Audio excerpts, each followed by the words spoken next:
বা যেদিন দ্বিতীয় বিয়ে করে ঘরে ফিরলো তখন আমার বয়স 10 বছর। রূপার বয়স ছিল 5 বছর আর পরীর বয়স মাত্র 1.5 বছর। ছোট্ট পরীকে বুকে নিয়ে আম্মা সেদিন নীরবে চোখের জল ফেলেছিলেন। মুখে টুস শব্দটি করেননি, প্রতিবাদ তো দূরের কথা। আর আমি সেদিন দরজার আড়াল থেকে আব্বার দ্বিতীয় বউয়ের মুখ দেখছিলাম। আব্বার দ্বিতীয় বউ আমার আম্মার নখের যোগ্যও না। কালো একটা মহিলাকে বিয়ে করেছেন আব্বা, যেখানে আমার আম্মা তার চেয়ে 1000 গুণ বেশি সুন্দরী। তারপরও আব্বা এই মহিলাকেই বিয়ে করেছিলেন, কারণ একটাই, আব্বার একটা পুত্র সন্তান চাই। না হলে তার এত সব সম্পত্তি কে দেখবে, তার জমিদারি কে সামলাবে। যেদিন পরীর জন্ম হলো সেদিন আব্বা বাড়িতে ফেরেনি, কিন্তু তার কাছে ঠিকই খবর পৌঁছেছিল যে তার মেয়ে হয়েছে। সেজন্যই আব্বা রাগ করে বাড়িতে আসেনি। তার ঠিক 2 দিন পর আব্বা বাড়িতে এসেছিল, কিন্তু কারো সাথে কোনো কথা বলেনি। পরপর 3টা মেয়ে জন্ম দেওয়ার জন্য আম্মাকে অনেক কথা শোনায় দাদি। আম্মা নাকি ছেলে জন্ম দিতে পারবে না।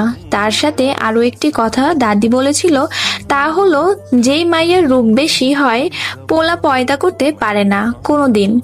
এই কথাটা শুনে সেদিন আমার অনেক কষ্ট হয়েছিল, কিন্তু আম্মা কিছুই বলেনি, চুপচাপ নিজের কাজ করেছিল। পরীকে কোলে রাখতো রূপা, আর আমি স্কুল থেকে ফিরে এসে পরীকে কোলে নিতাম। ও যখন ছোট ছোট হাত পা গুলো নাড়াতো তখন আমার খুব ভালো লাগতো।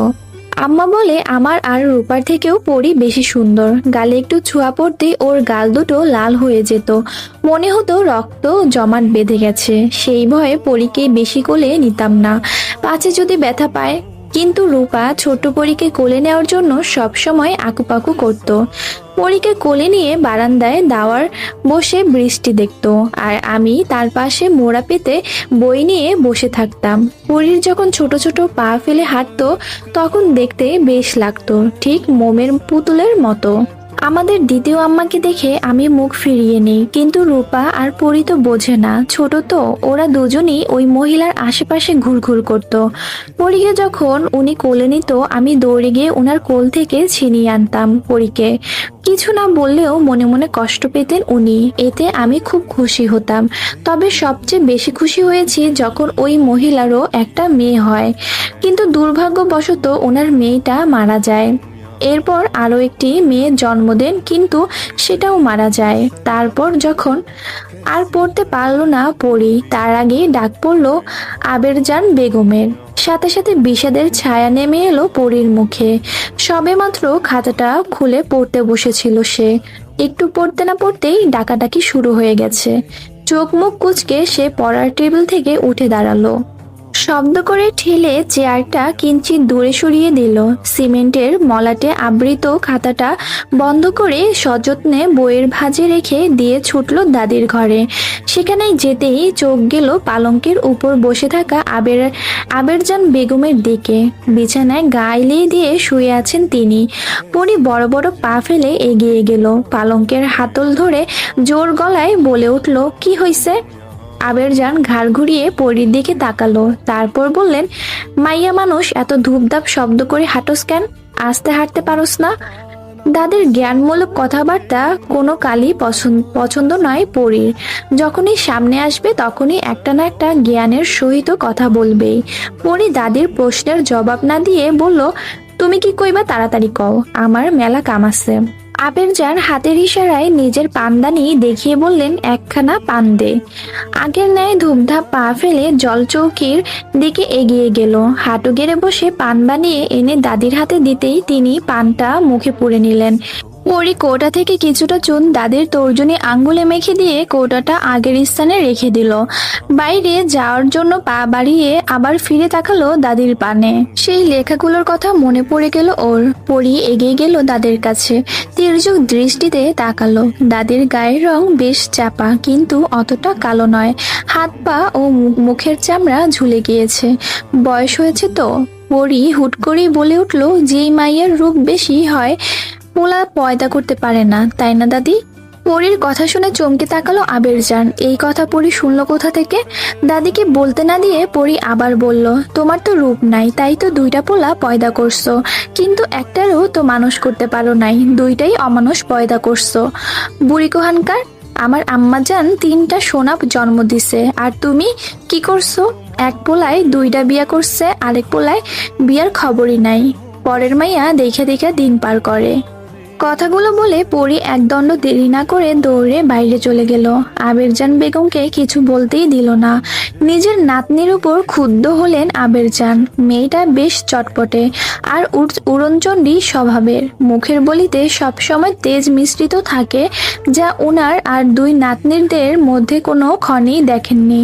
পরীর এরকম কথা শুনতে তিনি অভ্যস্ত, তাই বেশি না ভেবে তিনি পান খাওয়ার মন দিলেন। দাদের ঘর থেকে ছুটে বের হয়ে নিজের শয়নকক্ষের দিকে পা বাড়াতেই আবার ডাক পড়ল। এবারের ডাকটা দিয়েছেন পরীর মা মালা বেগম। মায়ের ডাক শুনে আবার ঘুরে দাঁড়াতে হলো পরীর। সোনালি আপুর খাতাটা আজকে বোধহয় আর পড়া হবে না। ঘাড় ঘুরিয়ে একবার টেবিলের দিকে তাকালো সে। বইয়ের সাজানো স্তূপের মধ্যে আসামির ন্যায় পড়ে আছে খাতাটা। হাতছানি দিয়ে ডাকছে যেন পরীকে, কিন্তু সময়ের অভাবে পরী আসতে পারছে না। অসহায় নয়নে শুধু খাতাটা দেখতে লাগলো সে। এর মধ্যে দ্বিতীয়বারের মতো ডেকে উঠল মালা। পরী দৌড় লাগালো। পরনের ঘাগরাটা 2 হাতে হালকা উঁচু করে ধরে সিঁড়ি ভেঙে নেমে দৌড় দিল রন্ধনশালার দিকে। সেখানে বসেই ডাকছিলেন মালা। পরী ওখানে গিয়ে দাঁড়াতেই জেসমিনের দিকে চোখ পড়ল, সাথে সাথেই চোখ ফিরিয়ে নিল। বড় একটা গামলায় কুচো চিংড়ি বোঝাই করা, সেগুলো বাছাই করছে 2জন মিলে। মালা পরীকে খেয়াল করেনি, তিনি চিংড়ির হাত পা খোসা ছাড়াচ্ছেন আর কাশছেন। পরী 2 পা ভাঁজ করে মায়ের পাশে বসে হাত ধরে বলল, আম্মা যান, আপনি অসুখ নিয়ে কাম করতে আইছেন কেন? পানি ধরলে তো আপনার কাশি আরো বাড়বে। কথাটা শেষ করে পরী গরম চাহনিতে একবার জেসমিনের দিকে তাকালেন, তারপর আবার মায়ের দিকে তাকিয়ে বলল, ঘরের কেউ কি দেখে না যে আমার আম্মার অসুখ? তারপরেও আম্মারে কামে ডাকে কেন, কোন সাহসে? আমার আম্মার কিছু হইলে আমি কিন্তু কাউরে সাইরা দিব না, কইয়া দিলাম। জেসমিন এবার মুখ খুলল, আমি আপারে মানা করছিলাম পরী, কিন্তু সে শোনে নাই।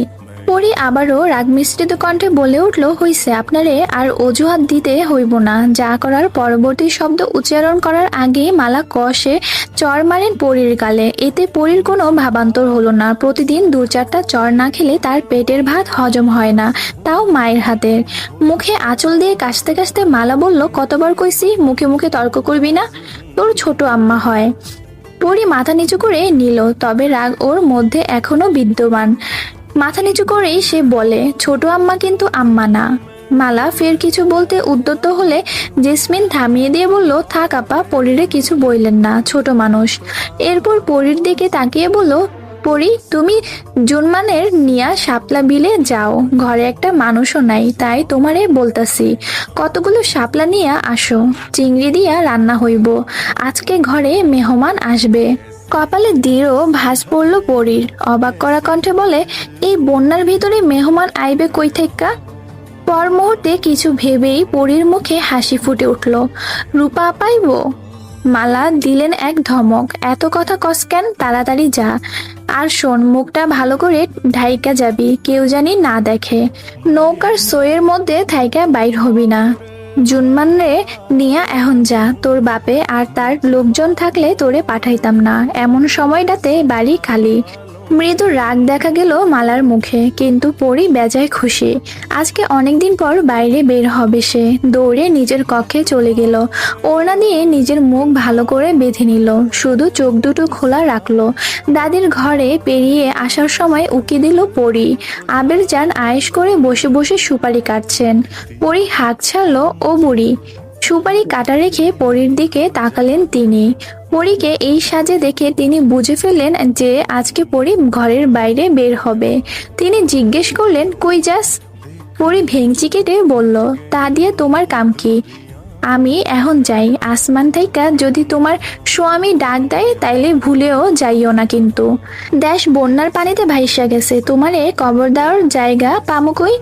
পরি খিলখিল করে হাসতে হাসতে চলে গেল। আবারও রাগ হলো আবেরজানের। তার ভাষ্য মতে মেয়েদের জোরে হাসতে নেই, কাশতে নেই, এমনকি কাঁদতেও নেই। মেয়ে মানুষ থাকবে মোমের মতো, আগুনের স্পর্শ পেলে নীরবে গলে যাবে, জ্বলবে, পুড়বে, ছাই হবে, তবে মুখ থেকে শব্দ বের হবে না। কিন্তু পরীর স্বভাব তার ধারণার বাইরে। তাই তিনি ঠিক করলেন আজকে মালাকে বলে এই মেয়ের একটা ব্যবস্থা করবেনই করবেন। গ্রামের নাম নূরনগর। পদ্মা নদীর ধার ঘেঁষে এই গ্রামের অবস্থান। পদ্মা যেন নূরনগরের নূরের আলো ছড়িয়ে দিয়েছে। প্রতিটি ঋতুতে এই গ্রাম নানান বাহারে সজ্জিত হয়ে ওঠে। কখনো গরমে উত্তপ্ত পথিকের আর্তনাদ, কখনো বর্ষার মেঘমালা থেকে সৃষ্টি বাড়িধারা। স্বচ্ছ নীলাম্বরের মেঘের ভেলা, ঘাসে জমে থাকা শিশির কণার রূপবত্তা, তো কোকিলের মধুর কণ্ঠ, সব মিলিয়ে গ্রামের এই সৌন্দর্য সবার মন কাড়ে। কিন্তু এখন আর এই গ্রামে সেই সৌন্দর্য নেই। 5 দিন ধরে এই রূপবান গ্রামটি নদীগর্ভে বিলীন হয়ে গেছে। টানা বর্ষণের ফলে পদ্মা উপচে জলস্রোত দ্রুত তলিয়ে দিয়ে গেছে এই গ্রামের সাথে সাথে আরো অনেক গ্রাম। গরিব অসহায় মানুষেরা আশ্রয় নিয়েছে আশ্রয় কেন্দ্রে। কেউ কেউ নৌকা নিয়ে ভাসছে, কিংবা কলা গাছের ভেলায়। দুর্ভিক্ষ নামিয়ে দিয়েছে সারা দেশে এই প্রলয়কারী সর্বনাশ বন্যা। ঠিক এই রকম বন্যা হয়েছিল আজ থেকে 10 বছর আগে, 1988 সাল। আর এখন 1998 চলছে। এতগুলো বছর পর আবার সেই বন্যার মুখোমুখি সবাই। কেউই জানে না এই বন্যা কতদিন থাকবে, কতদিন মানুষ না খেয়ে অসহায় হয়ে পড়ে থাকবে। তারা কি বাঁচবে নাকি অসুখে অনাহারে অকালে প্রাণ হারাবে। নৌকার ছইয়ের ভিতর বসে আছে পরী। দুপাশে পর্দা টেনে দিয়েছে, এটা মায়ের করা হুকুম। আর জুনমান নৌকা বাইছে। পরী ছইয়ের ভেতরে থেকে চেঁচিয়ে উঠল, হ্যাঁ রে জুনমান, আজকে নাকি মেহমান আইব। কারা আইব জানোস? বইটা হাতে নৌকা ঘুরাতে ঘুরাতে জুলমান জবাব দিল, শহর থেকে ডাক্তার আইব আপা, বন্যার পানিতে ভিজে অনেকের অসুখ হয়েছে, হ্যার লেগেই আব্বা শহর থেকে ডাক্তার আনতেছে, তারাই আইব। তোরে কইছে কেডা? জুলমান অকপটে স্বীকার করে বলে, বড় আম্মাই কইছে। পরী আর জবাব দিল না। শাপলা বিলে নৌকা আসতেই পরীর মনটা খুশিতে নেচে উঠল। যদিও শাপলা বিল আর আগের মতো নেই, পানিতে ভরে টুইটুম্বুর। কোনটা বিল আর কোনটা ক্ষেত বোঝা মুশকিল। সুতো কাটা ঘুড়ির মতো নিজেকে এখন মুক্ত মনে হচ্ছে পরীর। আজকে তো সে বিলের পানিতে সাঁতার কাটবে, তাতে মা বকলে বকুক, মারলে মারুক। কিন্তু তখনই বিপত্তি ঘটে গেল। পরীর ইচ্ছাই রয়ে গেল জুলমানের কথায়। আপা, আমাগো আরেকখান নৌকা আইতাছে এইদিকে। কৌতূহল হয়ে পরী প্রশ্ন ছুড়ে দিল, নৌকায় ক্যাডা দেখতো? জুলমান দাঁড়িয়ে উকি দিয়ে দেখে বলল, লতিফ কাকা আর দেলোয়ার কাকা আর লগে মাঝি। সাথে সাথে মেজাজ খারাপ হয়ে গেল পরীর। এটা নিশ্চয়ই ওর মায়ের কাজ। কাজের লোকগুলো বাড়িতে আসতেই পাঠিয়ে দিয়েছে। পরীর আর ভালো লাগে না এইরকম খাঁচায় বন্দি পাখি হয়ে থাকতে। এটা খোলা আকাশের মুক্ত পাখির মতো উড়ে বেড়াতে চায় সে। কিন্তু ওর মায়ের জন্য তা আদৌ কখনো সম্ভব হবে কিনা সে জানে না। কথায় কথায় কসম দিয়ে পরীকে চুপ করিয়ে দেন তিনি। পরী জড়সড় হয়ে বসেই রইল ছইয়ের ভেতরে। সম্পান মাঝি দাঁড় বাইছে, সাথে আরো 2 জন মাঝিও আছে। বিশাল আকৃতির নৌকাখানি টেনে নেওয়া একটুখানি কথা না। 3-4 জন মাঝি তো লাগবেই। ঘাম ছুটে গেছে সবার। হঠাৎ করে কেউ ডেকে উঠল, ও সম্পান মাঝি, ওইদিকে কই যাও? ওইদিকে কই যাও? খাড়াও দেহি একটুখানি। সম্পান বাঁশের সাহায্যে নৌকা থামিয়ে দিল তৎক্ষণাৎ। পাশে দাঁড়িয়ে থাকা নৌকা থেকে বিন্দু বের হয়ে এলো। পরনে অর্ধ নোংরা শাড়ির আঁচল কোমরে গুজে দিয়ে শুধালো, ওইদিকে কই যাও? সম্পান নৌকার ধার ঘেঁষে এসে দাঁড়ালো। বলল, জমিদার বাড়ি যাই রে বিন্দু, ডাক্তার আনছি শহর থেকে, হ্যাগরে দিতেই যাইতাছি।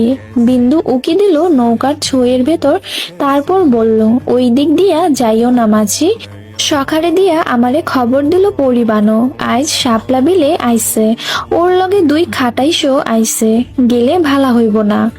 সম্পানের মুখে চিন্তার ছাপ দেখা দিল। সে আড়ষ্ট কণ্ঠে বলল, কসকে পড়ে আহার সময় পাইল না। অন্যদিক দিয়া গেলে অনেক ঘোরা পড়ব, আমাগো তো জলদি যাইতে হইব। এখন কি করি? কিছুক্ষণ চুপ থেকে সম্পান আবার বলে উঠল, তুই লগে আয় বিন্দু, তাইলে আমাকে কিছু কইব না। তুই পড়ি রে, কইলেই পড়ি শুনবো। বিন্দু মৃদু রাগ নিয়ে বলল, খালি তো আমারই পাও। পরি খবর দিছে তাও যাইতে পারলাম না। চুলায় শাক চড়াইছি, রান্না শেষ না হইলে যাইতাম না। সম্পান অপেক্ষা করলো বিন্দুর রান্না শেষ হওয়া অবধি।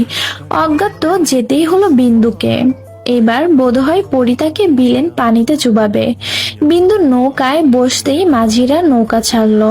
নৌকায় বসা সবাই এতক্ষণ বিন্দু ও সম্পানের কথা শুনছিল, কিন্তু কথাগুলো সম্পূর্ণ বুঝে উঠতে পারেনি কেউ। তাই একটি মেয়ে কৌতূহল হয়ে জিজ্ঞেস করেই বসে, পরীকে? বিন্দু ঘাড় ঘুরিয়ে মেয়েটির দিকে তাকিয়ে জবাব দিল, আমাগো গ্রামের জমিদারের সোরমাইয়া। বিশাল ছই বাঁধানো নৌকাটি থামলো গায়ের জমিদার আফতাব উদ্দিনের বাড়ির সামনে। গায়ের সব ঘরবাড়ি বন্যায় তলিয়ে গেলেও জমিদার বাড়ির উঠোন ছুঁতেও পারেনি এই পানি। কিন্তু যদি টানা আরো কয়েকদিন বৃষ্টি হয় তবে অনায়াসে এই বাড়ির উঠোনে পানি প্রবেশ করবে, তা নিশ্চিত। বলা যায় উঁচু জায়গায় বাড়িটি হওয়ার দরুন বন্যার পানি স্পর্শ করেনি এই বাড়িটিকে। মোগল আমলের এই বাড়িটি। সামনের উঠোন পেরিয়ে সদর দরজা পেরুলি ডানে বামে দুটি বড় বড় পাকা ঘর, তারপর আরো একটি দরজা পেরুলি বড় দোতলা দালানটি স্পষ্ট হয়ে ওঠে। বাড়ির দেয়ালগুলো কেমন নিস্তেজ, রং উঠে গিয়ে কেমন সবুজাভ বর্ণ ধারণ করেছে। আফতাব চাইলে এই বাড়ির নতুন করে রং করাতে পারে, কিন্তু তা তিনি করেন না, কারণ তার পূর্বপুরুষের চিহ্ন এই বাড়ি। তাদের ছোঁয়া আছে এই বাড়ির প্রতিটি আনাচে কানাচে। অভিজাত্যের ছোঁয়া তাই এই বাড়িটিতে তিনি দিতে চান না। বৃষ্টি বাদলে দেয়াল ভিজে কালচে হয়ে যাচ্ছে, তবুও বাড়ির দিকে ফিরেও তাকান না তিনি। এতে লোক যা বলার বলুক, তাতে তিনি কোনো কান দেন না। নৌকা থেকে বের হয়ে এলো 6 জন যুবক ও যুবতী। তাদের ব্যাগগুলো মাঝিরা বের করছে। ছেলে 3 জন নৌকা থেকে নেমে আসলেও মেয়ে 3 জন আসতে পারলো না, কারণ সামনে কাদায় ভরা। এখানে নামলে নির্ঘাত আছাড় খাবে ওরা। তাই সম্পান কাঠের তক্তাটা নৌকার থেকে মাটিতে বরাবর রাখলো। সহজেই মেয়েগুলো নেমে পড়লো। সবাই নিজেদের ব্যাগ হাতে নিয়ে বাড়ির উঠোনে আসতেই অবাক হয়ে দেখতে লাগলো বাড়িটি। সত্যি বাড়িটি অনেক পুরানো। সদর দরজার সম্মুখে আসতেই 2 জন জোয়ান লোক লাঠি হাতে সামনে দাঁড়ালো। গমগম কণ্ঠে জিজ্ঞেস করলো, কারা আপনারা, কি চাই? নাইম নামের ছেলেটি লোকটির কথার জবাব দিল, আমরা শহর থেকে এসেছি। এই গ্রামের জমিদার এনেছেন আমাদের। বন্যায় অনেক মানুষ নাকি অসুস্থ হয়ে পড়েছে, তাই। কথা শেষ করতে পারল না নাইম, তার আগেই পেছন থেকে সম্পান বলে উঠল, আরে দাদা, ওনারা ডাক্তার, জমিদার বাবু শহর থেকে আনাইছে। আর কথা বলতে হলো না সম্পানকে। লোক দুজন সবাইকে ভেতরে ঢোকার অনুমতি দিল। সদর দরজা পেরিয়ে বৈঠক ঘরে আসলো সবাই। তৎক্ষণাৎ একটা মেয়ে দৌড়ে এসে বলল, খালান বাবু, পুরুষ মানুষ ভেতরে যাইতে পারবো না, আপনারা ইহানে বহেন, আমি বড় মারে ডাইকা আনতাছি। ওদের বসতে দিয়ে মেয়েটা ছুটে ভেতরে চলে গেল। নাইম ইশারায় সবাইকে বসতে বলে নিজে একটা কাঠের চেয়ার টেনে বসলো। শহর থেকে 6 জন এসেছে ওরা, আরো কয়েকজন বড় বড় ডাক্তার আসবে, তবে একটু সময় লাগবে। মেডিকেলের স্টুডেন্ট ওরা, নাইম, আসিফ, শেখর, মিষ্টি, রুমি ও পালক। ওদের টিম প্রতিটি দলে 6 জন করে ভাগ করে এক এক গ্রামে গিয়েছে। দেশের অবস্থা ভালো না, বন্যায় ভেসে গেছে গ্রামের পর গ্রাম, সাথে সাথে অসুখ ও বাড়ছে। বিশেষ করে কলেরা। গ্রামের মানুষেরা সতর্ক থাকে না বিধায় এইসব রোগ বেশি হয়। তাই ওরা এসেছে সবাইকে সতর্ক করতে এবং চিকিৎসা করতে। অবশ্য সব ধরনের ট্রেনিং করেই এসেছে, তবুও বড় ডাক্তার সামনের সপ্তাহে এসে দেখে যাবেন। বড়সড় ঘোমটা টেনে বৈঠক ঘরে এলেন মালা, সাথে একটু আগে আসা মেয়েটিও আসলেন। মালা নিচু সুরে বললেন, কুসুম, হ্যাগরে নাস্তা পানি দে। সাথে সাথে কুসুম সবাইকে শরবত আর পিঠা দিল। শরবত খেয়ে সবাই ক্ষান্ত হলো, আর খাবে না ওরা। মালা কুসুমকে দিয়ে ছেলেদের বৈঠক ঘরের পাশের ঘরে থাকার ব্যবস্থা করে দিল, আর মেয়েদের নিয়ে ঢুকলেন মহিলা অন্দরমহলে। মালা ওদের নিয়ে পরীর ঘরেই বসলো। তারপর আবার রান্নাঘরে চলে গেল কাজে। পরি এখনো আসছে না দেখে চিন্তিত মালা। ঘরে 3জন নতুন পুরুষ এসেছে, না জানি মেয়েটা কোন অবস্থায় ঘরে এসে ঢুকে। তাই তিনি আগেভাগেই কুসুমকে পাঠিয়ে দিলেন নৌকা ঘাটে। কুসুম পানিতে পা ডুবিয়ে বসে রইল পরীর অপেক্ষায়। কিছুক্ষণ পরেই 2টা নৌকা ভিড়ল পারে।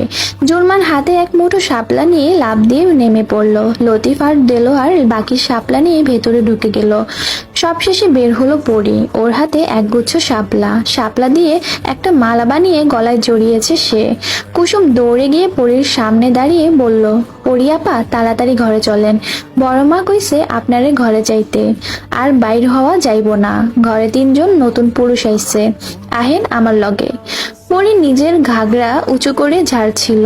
কুসুমের কথায় হাত আপনা আপনি থেমে গেল তার। বুঝতে বাকি রইল না যে সেই মেহমান যার কথা সকালেই ওর আম্মা বলেছিল।